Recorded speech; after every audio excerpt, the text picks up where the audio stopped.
Innal hamdalillah nahmaduhu wa nasta'inuhu wa nastaghfiruh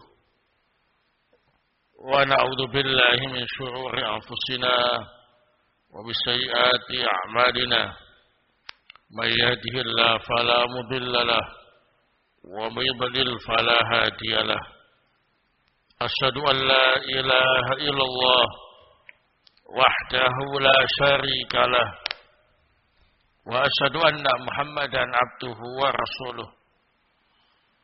Ya ayyuhalladzina amanu taqullaha haqqa tuqatih wa la tamutunna illa wa antum muslimun. Ya ayyuhan nasu taqu rabbakumul ladzi khalaqakum min nafsin wahidah wa khalaqa minha zawjaha wa batha minhuma rijalan katsiran wa nisaa'a wattaqullaha alladzi tasaaluna bihi wal arham innallaha kana 'alaikum raqiba. Ya ayyuhalladzina amanu taqullaha wa qulu qawlan sadida yuslih lakum a'malakum wa yaghfir lakum dhunubakum wa may yuti'illaha wa rasulahu faqad faza fawzan 'azima. Amma ba'd, fa inna asdaqal hadits Kitabullah Ta'ala wa khairal hadi hadi Muhammad sallallahu alaihi wa ala alihi wa sallam wa syarrul umur muhdatsatuha wa kullu muhdatsatin bid'ah wa kullu bid'atin dhalalah wa kullu dhalalatin fid nar. Ikhwana fiddin, a'azakumullah. Alhamdulillah, Allah Subhanahu wa ta'ala telah memberi kita kesempatan untuk bisa berjumpa kembali, melanjutkan kajian Riyadhus Shalihin min kalami Sayyidil Mursalin, yang insyaallah malam ini kita akan melanjutkan pembahasan tentang hadis-hadis seputar masalah tawadhu. Nah, semoga Allah Subhanahu wa ta'ala senantiasa memberi kita kemudahan, rahmat dan barakah. Amin ya rabbal alamin. Hanabitina azakumullah. Kita mulai dari hadis yang ke 610.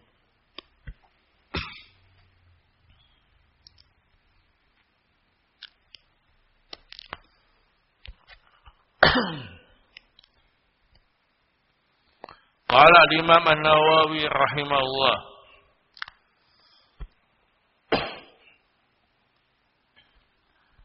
wa anhu, dan dari sahabat Abu Hurairah,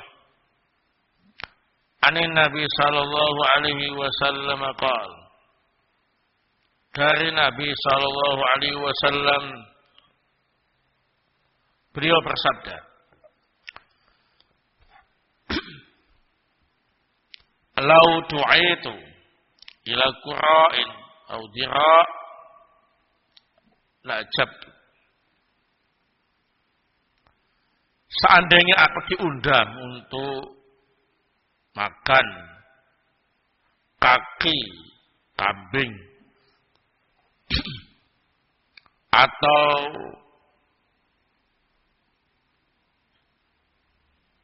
lengan kambing, saya aku akan memenuhi undangan itu. Wala jabtu. Wala uhdiya ilayya dira' au qura' la qabiltu. Seandainya aku diberi hadiah lengan atau kaki kambing, aku akan menerimanya. Rawahul Bukhari. Hadis ini diriwayatkan oleh Al-Imam Al-Bukhari. Dalam hadis ini terdapat dalil tentang ketawaduan Nabi Muhammad sallallahu alaihi wasallam. Dilihat dari dua sisi. Yang pertama, beliau berkenan untuk memenuhi undangan sekalipun jamuannya sederhana.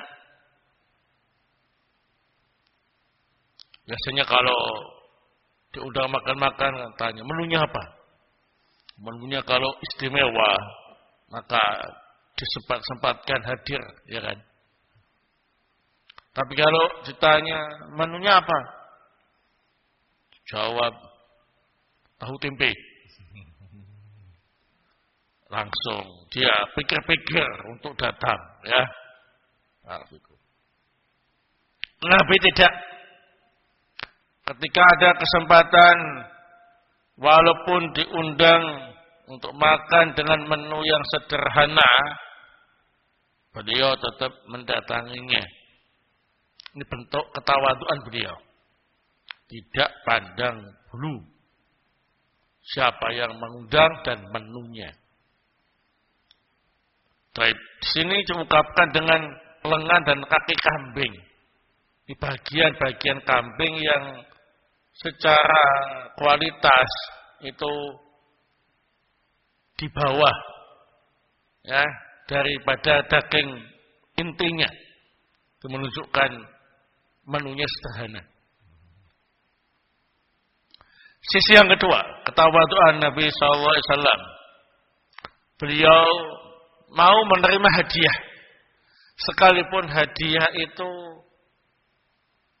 jumlah atau barangnya sederhana. Baik. Biasanya orang kalau dapat hadiah yang mewah, enggak nolak, ya kan. Tapi kalau hadiahnya itu murahan atau sederhana, biasanya dia bilang, enggak usah. Wah, gitu ya. Nah, Nabi tidak. Beliau senantiasa menerima hadiah tanpa pandang bulu siapa yang memberi hadiah dan jenis hadiahnya. Yang penting halal. Barakallahu fikum. Itu bentuk ketawaduan. Nah, jadi di sini ada contoh tawaduk. Yang pertama ialah menghadiri undangan sekalipun menunya sederhana.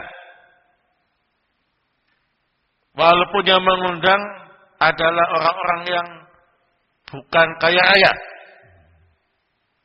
Nah, contoh yang kedua tawaduk ialah mau menerima hadiah. Sekalipun hadiahnya itu tidak mewah, tidak mahal. Sekalipun yang memberi hadiah itu adalah orang-orang yang bukan orang kaya atau terpandang. Nah, ini bentuk tawaduk. Kemudian dalam hadis ini kita bisa mengambil faedah yang lain. Bahwa Nabi SAW itu menerima hadiah. Tapi tidak menerima zakat dan sedekah. Harus dibedakan. Kalau zakat wajiban terhadap harta-harta tertentu. Kalau sedekah ialah pemberian yang diniati untuk mendapatkan pahala dan ibadah. Adapun kalau hadiah, walaupun niatnya dapat pahala, tapi diberikan kepada orang-orang yang kita suka. Nah, sedekah kan ke fuqara wal masakin. Kalau hadiah tidak hanya kepada fuqara wal masakin, tapi kepada orang yang kita sukai. Ya, walaupun dia kaya. Nah, untuk yang zakat dan sedekah, Nabi dan keluarganya tak boleh menerima. Tapi kalau hadiah, beliau boleh menerimanya. Kemudian dalam hadis ini terdapat faedah, disunahkan untuk menerima hadiah dan membalas hadiah tersebut. Sebagaimana dalam banyak riwayat bahwa Nabi SAW telah bersabda bahwa hendaknya kalian saling memberi hadiah agar tertanam saling sayang di antara kalian. Tahabbu. Saling memberi hadiahlah kalian, maka akan tertanam rasa cinta dan sayang di antara kalian. Apalagi kalau antara suami istri, antara orang tua dan anak, atau sebaliknya, atau sesama keluarga, maka lebih afdol. Taib barakallahu. Hadis berikutnya, wa an Anas radhiyallahu anhu qala, dari sahabat Anas ibnu Malik, semoga Allah Ta'ala meridhoinya, beliau pernah bercerita, kanat naqatu Rasulillah sallallahu alaihi wasallam al-adba'u la tusbaqu aw la takadu tusbaq. Nabi sallallahu alaihi wasallam memiliki unta yang bernama al-adba. Al-adba ini enggak pernah bisa dikalahkan atau hampir enggak pernah dikalahkan dalam masalah pacuan. Jadi selalu menang ya kalau balapan begitu. Faja'a Arabiyyun ala qu'udin lahu fasabaqaha. Maka datanglah seorang Arab Badui yang berada di atas punggung ontanya yang masih muda, yang sebetulnya tidak layak untuk dinaiki ya, masih muda. Tapi ternyata dia dengan kemampuannya mampu menyalip untanya Rasul sallallahu alaihi wasallam. Fasaqqa dzalika 'alal muslimin hatta arafah. Tindakan orang Arab Badui tadi membuat berat di hati kaum muslimin. Ya, ada sesuatu yang enggak disukai. Orang ini kurang adab. Untanya Rasulullah salib pakai unta muda lagi, ya, yang sebetulnya enggak layak dinaiki. Sengaja dilakukan oleh si Arab Badui tadi untuk menunjukkan ketangkasannya, untuk membanggakan diri bahwa dia mampu menyalip untanya Rasul. Sehingga para sahabat merasa berat menerima kenyataan itu, tersinggung dengan adabnya orang Arab Badui. Sampai Nabi mengetahui, tahu kondisi seperti itu. Faqala, maka Rasulullah bersabda, haqqun 'ala Allah alla yartafi'a syai'un minad dunya illa wada'ahu. Menjadi kewajiban bagi Allah Subhanahu wa taala. Kalau ada orang yang membanggakan sesuatu dari dunia, pasti Allah akan menjatuhkan martabat orang itu. Rawahul Bukhari. Hadis ini diriwayatkan oleh Imam Al-Bukhari. Dalam hadis ini, kita bisa mengambil faidah bahwa termasuk tawadhu ialah tidak membalas ya kesombongan yang dilakukan oleh orang lain terhadap diri kita. Seperti Rasul, untanya yang memang jago balapan ya, ternyata dikalahkan sama unta mudanya orang Arab Badui yang ia lakukan dengan penuh kesombongan. Maka Rasul tidak kemudian membalasnya ya, nah, atau menantangnya untuk diulang atau gimana ya. Beliau tidak membalas. Ini bentuk ketawaduan seseorang. Walaupun Rasulullah tahu para sahabat tidak terima dengan tindakan si Badui tadi, tapi Rasul tidak membalasnya. Kemudian faedah yang kedua yang bisa kita ambil dalam hadis ini, bahwa seorang yang menyombongkan dirinya dalam urusan-urusan dunia, pasti Allah akan membalas merendahkan harkat dan martabat orang tadi, cepat atau lambat. Ini merupakan sindiran untuk si Arab Badui tadi. Dia menyombongkan untanya, meremehkan untanya Nabi. Masalah dunia kan. Cepat atau lambat, maka si Badui tadi itu akan apa ini? Dijatuhkan harkat dan martabatnya oleh Allah Subhanahu wa taala. sebagai pelajaran untuk kita semuanya. Jangan sekali-kali kita membanggakan dunia yang kita miliki dan meremehkan dunia yang orang lain miliki yang lebih rendah daripada yang kita miliki. Membanggakan mobilnya, meremehkan mobilnya orang. Membanggakan rumahnya, meremehkan rumahnya orang. Membanggakan hartanya, meremehkan hartanya orang. Dan yang lain-lain. Membanggakan kekuatan fisiknya, meremehkan kekuatan fisik orang lain. Semuanya itu adalah perkara-perkara dunia yang harusnya enggak boleh dibangga-banggakan. Dan barang siapa yang membanggakannya di hadapan orang lain, maka pasti Allah akan menjatuhkan harkat dan martabat orang itu cepat atau lambat. Banyak bentuk kejatuhan. Mungkin beberapa tahun ke depan terbalik.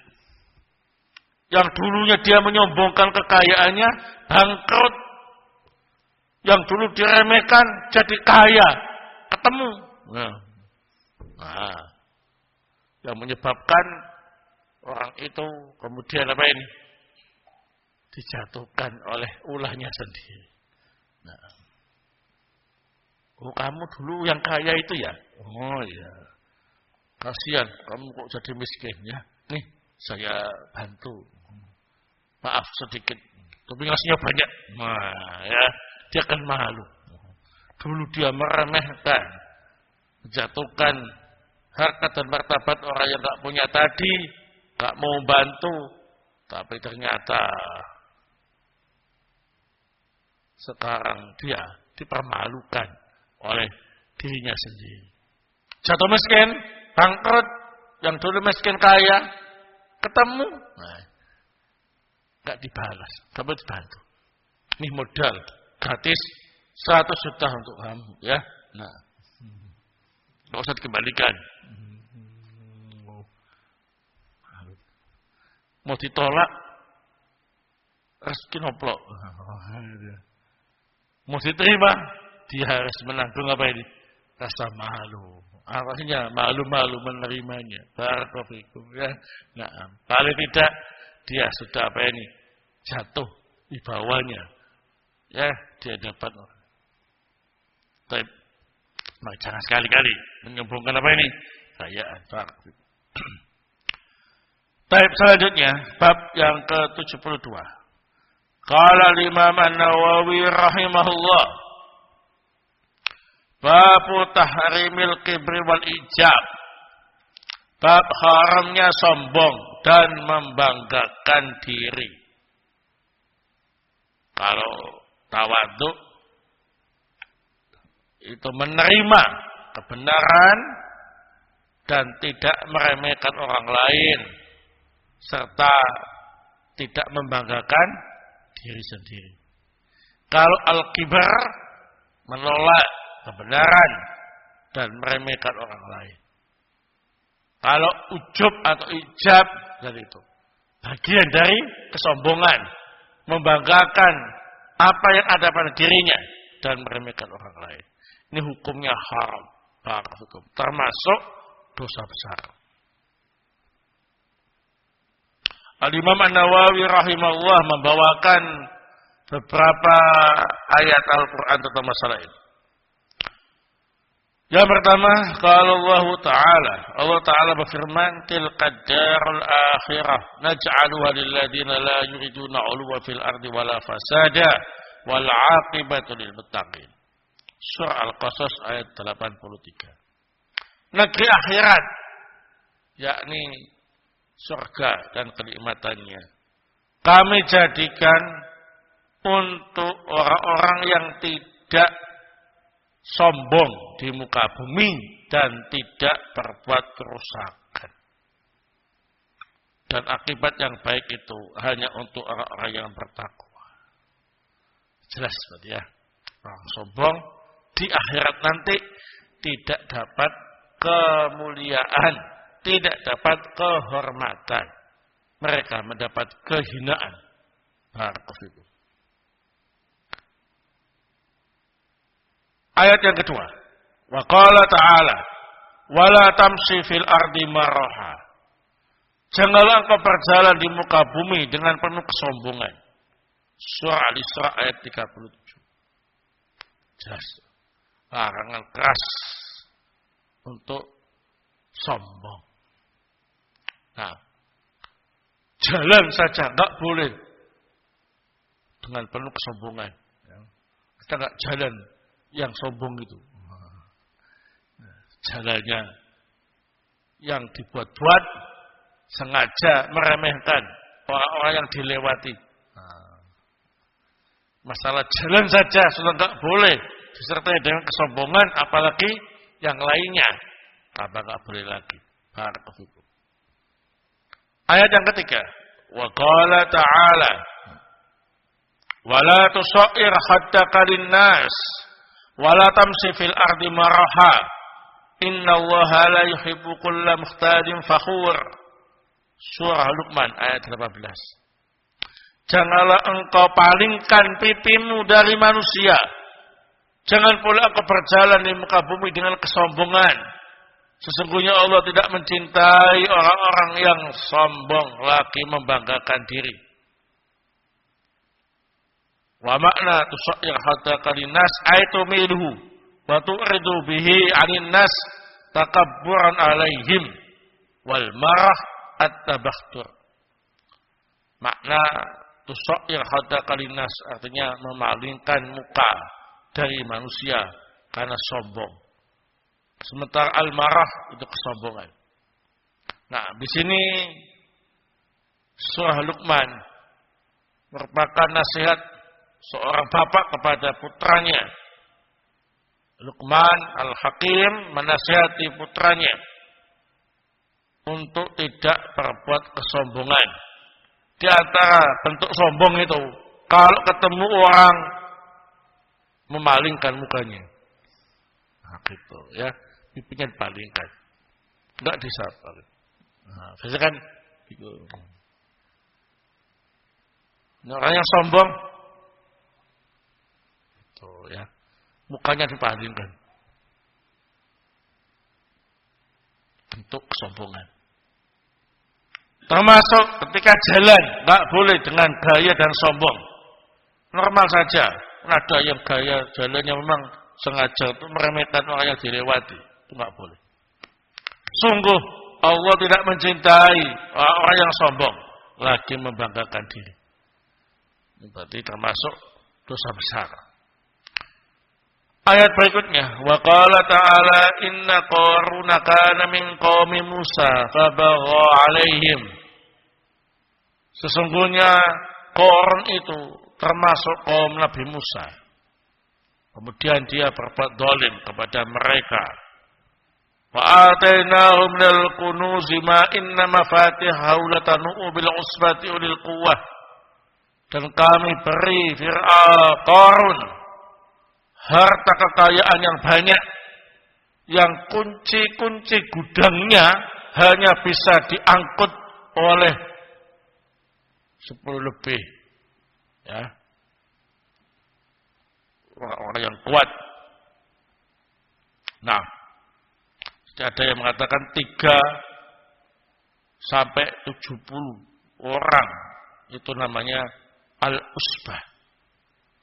Berarti kunci-kunci gudang kekayaannya itu hanya bisa diangkut oleh 3 sampai 70 orang laki-laki yang kuat-kuat. Saking banyaknya kuncinya. Juga mungkin saking besarnya kuncinya, ya. Nah, jadi besar dan banyak. Sampai kuncinya saja hanya bisa diangkut oleh 3 sampai 70 laki-laki dewasa yang kuat. Menunjukkan gudang-gudang hartanya sangat banyak. Idh qala lahu qaum la tafrah. Saat itu kaumnya menegur Qarun. Hei Qarun, kamu jangan gaya, jangan berbangga diri. Innallaha la yuhibbul farihin. Sesungguhnya Allah tidak mencintai orang-orang yang membanggakan dirinya. Ila qauli sampai firman Allah Ta'ala, fa khasafna bihi wa bidarihi al-ardh. Maka kami tenggelamkan Fir'aun berikut rumahnya ke dasar bumi. Surah Al-Qasas ayat 76 sampai 81. Ini merupakan contoh nyata orang yang sombong dan membanggakan diri. Qarun itu menurut beberapa riwayat dalam tafsir itu asalnya nggak punya apa-apa. Kemudian biasa hadir di majelis taklimnya Nabi Musa alaihissalam. Tapi setelah dapat tawaran bisnis, kemudian dia mulai fokus dengan bisnisnya, maka Allah jadikan bisnisnya berkembang pesat. Maka dia mulai meninggalkan majelis taklimnya Nabi Musa alaihissalam. Karena sibuk dengan bisnisnya. Semakin lama semakin berkembang, semakin lama semakin kaya, macam-macam. Qarun kemudian dapat teguran dari kaumnya, yaitu yang biasa bergaul dengannya. La tafrah. Qarun, kamu jangan berbangga diri, ya, jangan sombong. Kembali ke caranya benar. Tapi Qarun mengatakan ini semuanya adalah karena ilmu yang aku miliki dalam masalah bisnis. Sehingga aku dapat kaya, ya, nggak ada kaitannya dengan Allah Subhanahu Wa Taala. Nah,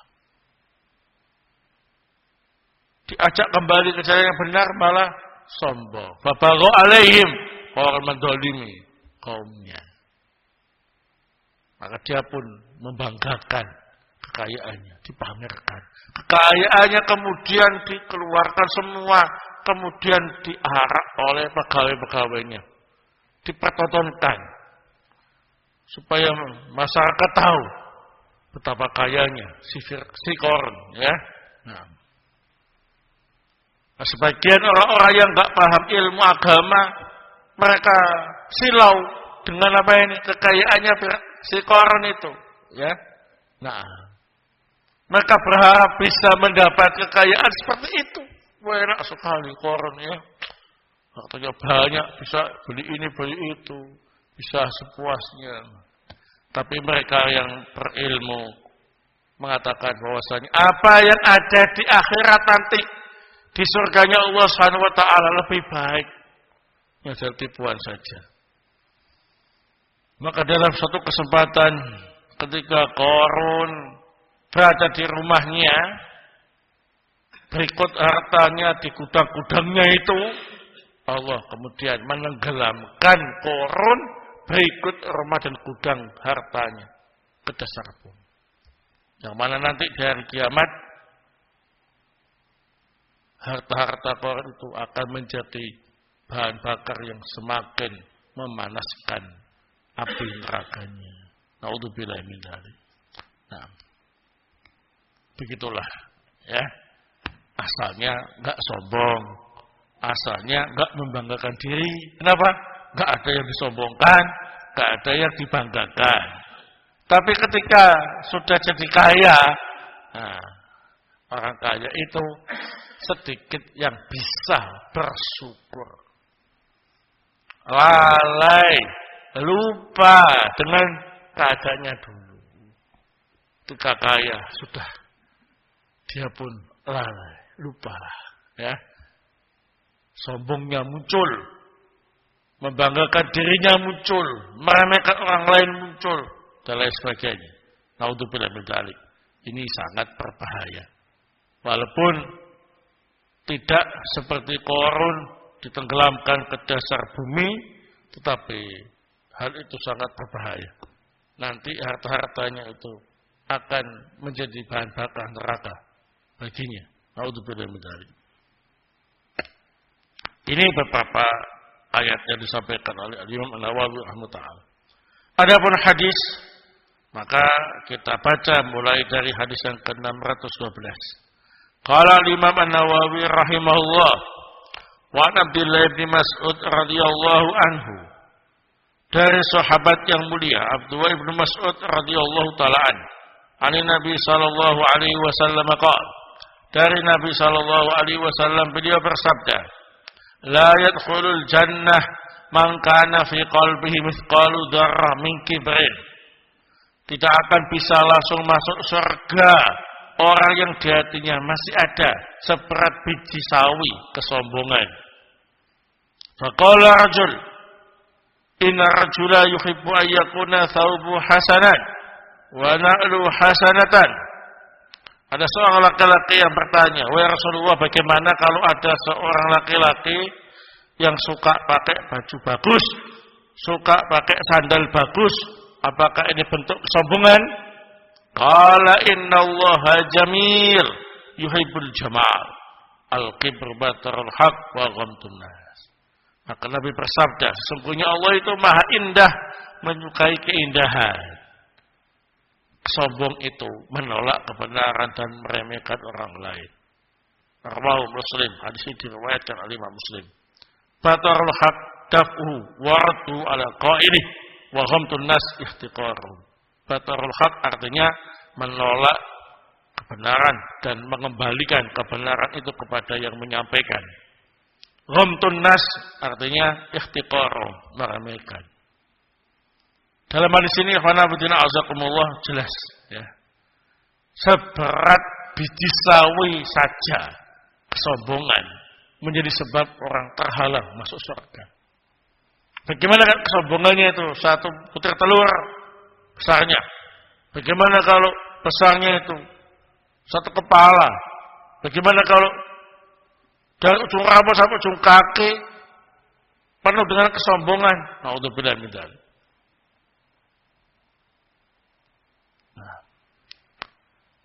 Ini termasuk dosa besar. Naudzubillah min dzalik. Dan yang dimaksud sombong itu ialah menolak al-haq, menolak kebenaran dan meremehkan orang lain. Membanggakan diri, meremehkan orang lain. Adapun kalau seorang yang ingin bajunya bagus, pakai sandal bagus, jam tangannya bagus, kacamatanya bagus, penampilan yang bagus, tanpa ada niat meremehkan orang lain, tanpa ada tujuan untuk menjatuhkan orang lain, semata-mata menjaga penampilan agar tetap bagus, indah, maka ini tidak termasuk kesombongan. Maka ini termasuk yang dicintai oleh Allah Subhanahu wa ta'ala. Kalau punya, ya, jangan memaksakan diri. Kalau nggak punya jam tangan, jangan utang untuk beli jam tangan. Ya, begitu. Kalau punya kemudian menampilkan compang-camping, dia punya baju bagus, tapi yang dipakai yang compang-camping, yang sobek-sobek untuk menampakkan kesuhutan, ini malah nggak boleh. Ya, namanya tazahud, pura-pura zuhud. Begitu. Tapi kalau memang pakainya cuma itu, ya gimana lagi, ya? Nah, dia nggak pura-pura, memang asli nggak punya, ya. Nah, kalau dia punya yang bagus, pakai yang bagus. Innallaha jamil yuhibbul jamal. Jaga penampilan, ya. Nah, itu sunnah. Dan ini sering dilakukan oleh sahabat yang mulia Ibnu Abbas radhiyallahu taala anhu. Juga para ulama-ulama ahlussunnah, mereka selalu memperhatikan penampilan, ya. Nah, apalagi ketika hadir di majelis-majelis ilmu, Jumatan dan yang lainnya, ya, ketemu yang lain, menampakkan keindahan, bukan kesombongan, ya. Bukan bagus, sombong sekali kamu, loh. Salah mas, itu gak sombong, ya. Innallaha jamil yuhibbul jamal. Pada orang yang compang-camping kemudian dinasihati menolak, ini sombong. Ya kan? Punya orang miskin tapi kuat, meremehkan temannya yang kurus, ya. Kamu itu gepeng, ya. Krempeng, nah, tak sikut, mampus.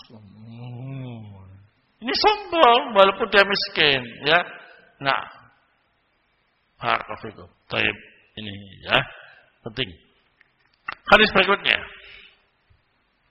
Yang ke-613, wa an Salamah ibni al-Aqwa radhiyallahu anhu, dari sahabat yang mulia Salamah ibnu al-Aqwa, semoga Allah meridhoinya, anna rajulan akala inda Rasulillah sallallahu alaihi wasallam bisimali. Ada seorang laki-laki makan dengan tangan kiri di sebelahnya Rasul sallallahu alaihi wasallam. Faqala, Rasulullah menasihati, qul biyaminik, makanlah dengan tangan kanan. Qala la astati, aku enggak biasa. Qala la stata'ta, kamu enggak mampu? Ma mana'u ilal kibar, sungguh dia menolak disebabkan karena sombong. Qala fama rafa'aha ila fih, setelah Rasulullah bersabda seperti itu, laki-laki tadi gak mampu mengangkat makanannya ke mulutnya. Nah, rawahu Muslim. Hadis ini riwayat oleh Muslim.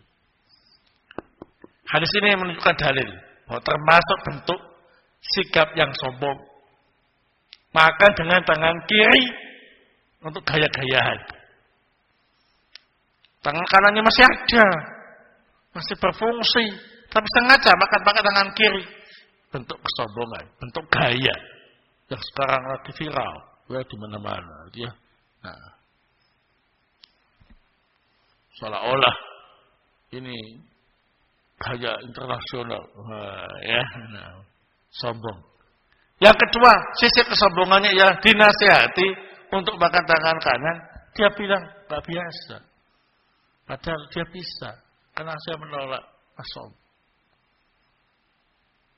Nah, yang ketiga di sini ada mukjizat dari Nabi sallallahu alaihi wasallam. Orang yang ditegur tadi langsung ditegur oleh Allah Subhanahu wa taala. Tangan kirinya yang dipakai untuk makan enggak bisa diangkat. Ya, sehingga makanannya enggak bisa sampai ke mulutnya. Nah, itu. Coba kalau semuanya mengalami semacam itu, enggak akan ada yang berani makan pakai tangan kiri ya. Nah, barakallahu. Pakai tangan kanan. Udah model kuno, gitu. Terus nggak bisa ngangkat. Tapi lain kita, lain Rasul sallallahu alaihi wasallam. Kita cuma memberi nasihat, tangan saja, ya. Pakai tangan yang baik, tangan kanan, ya. Nah, hadis berikutnya yang ke-614. Wa an Haritsah bin Wahb radhiyallahu anhu qala, dari sahabat yang mulia Haritsah ibnu Wahb, semoga Allah taala meridhoinya, beliau berkata, sami'tu Rasulullah sallallahu alaihi wasallam yaqul, aku mendengar Rasulullah sallallahu alaihi wasallam beliau bersabda, ala ukhbirukum bi ahlin nar, maukah kalian aku tunjukkan penduduk neraka?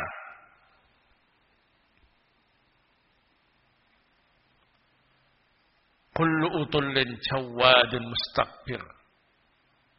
Tafaqun alaih. Taqaddama syarhu fi babi du'afatil muslimin. Penghuni neraka itu cirinya ialah orangnya sombong, membanggakan diri, utullin, jawad, keras, mustakbir, sombong. Hadis ini sepakat oleh Imam Bukhari Muslim dan telah lewat penjelasannya dalam bab kaum muslimin yang lemah. Nah, taib. Berarti dalam hadis ini terdapat dalil larangan sombong, ya, karena termasuk ciri khas penduduk neraka. Ciri-ciri ahlun nar adalah orangnya sombong, orangnya membanggakan diri, orangnya keras kepala. Barakallahu. Hadis yang ke-615. Wa Nabi Sa'id Al-Khudri radhiyallahu anhu, ani Nabi sallallahu alaihi wasallam qala, dari sahabat yang mulia Abu Sa'id Al-Khudri, semoga Allah meridhoinya, dari Nabi sallallahu alaihi wasallam beliau bersabda, ihtajjal al-jannah wan nar, surga dan neraka tengkar. Faqalatin nar, neraka bilang, fiyal jabbarun wal mutakabbirun. Yang menempati tempatku adalah orang-orang yang keras kepala dan sombong. Wa qalatil jannah fiyya du'afa'un nas wa masakinuhum.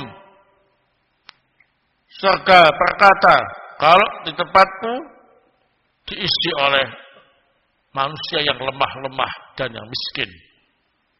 Faqadallahu bainahuma, maka Allah pun memutuskan perselisihan surga dan neraka tadi.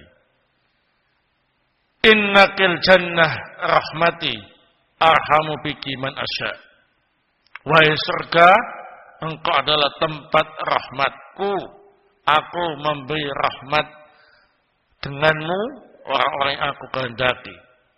Wa innakin nar adabi wa adibu biki man asya. Dan engkau wahai neraka adalah tempat adabku.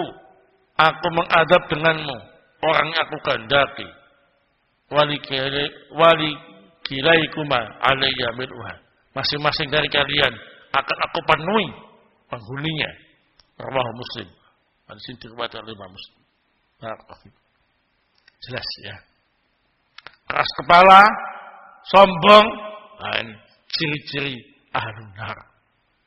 Yang lemah, yang miskin, tawadhu, yang baik, ciri-ciri ahlul jannah. Sehingga kita harus waspada. Jangan sampai kita menjadi ahlun nar. Naudzubillah min dzalik. Hadis berikutnya yang ke-616. Wa Nabi Hurairah radhiyallahu anhu, anna Rasulullah sallallahu alaihi wasallam qala, dari sahabat yang mulia Abu Hurairah radhiyallahu taala an, bahwa sungguhnya Rasulullah sallallahu alaihi wasallam bersabda, la yanzurullahu yaumal qiyamah ila man jarra izarahu batara. Muttafaqun alaih. Allah tidak akan melihat pada hari kiamat orang yang sengaja mengulurkan sarungnya sampai menutupi mata kaki karena sombong. Hadis ini diriwayatkan oleh Imam Bukhari wa Muslim. Barakallahu. Dalam hadis ini terdapat faedah bahwa mengulurkan sarung, sirwal, celana, jubah sampai menutupi mata kaki, ya, maka ini termasuk perbuatan kesombongan. Nah, jadi paling enggak di atas mata kaki, ya, walaupun sedikit. Nah, sunnahnya ya setengah betis. Tapi kalau masih di atas mata kaki sedikit, tidak masalah. Sebagian ulama ada yang mengatakan kalau menutup mata kaki karena sombong atau gaya gitu ya, haram. Tapi kalau dia nggak tahu, nggak ada niatan sombong, nggak ada niatan gaya, hukumnya makruh. Barakallahu. Ini sebagian ulama ada yang berpendapat demikian. Al-muhim, nggak ada yang mengatakan lebih baik ditutup mata kakinya. Yang lebih aman, barakallahu, di atas mata kaki. Dan yang lebih afdal, ila nisfis sak, sampai setengah betis. Wallahu ta'ala a'lam bissawab. Ini yang bisa saya sampaikan pada pertemuan malam hari ini. Semoga Allah Subhanahu wa taala melindungi kita dari sifat-sifat sombong, sifat-sifat membanggakan diri, dan semoga Allah taala menjadikan termasuk ahlul jannah dan menjaga kita semuanya dan keluarga kita dari neraka. Amin ya rabbal alamin. Subhanakallahumma wa bihamdik, asyhadu an la ilaha illa anta, astaghfiruka wa atubu ilaik.